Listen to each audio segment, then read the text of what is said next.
মাইয়ারে তোর কলসির ভেতর কি খাঁটি গরুর দুধ বেচতে এনেছি। দে না একটু খাই, দামটা আগে চাই, আর দে না একটু খাই। দামটা আগে চাই, তোদের মতো ভিড় খাওয়াদের চেনে রেখেছি।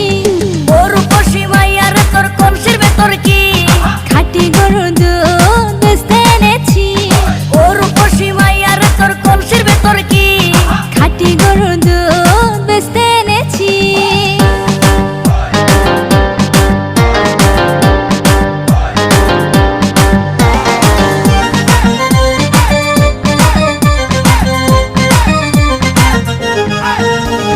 তোর দুধেতে আছে পানি, আমি কিন্তু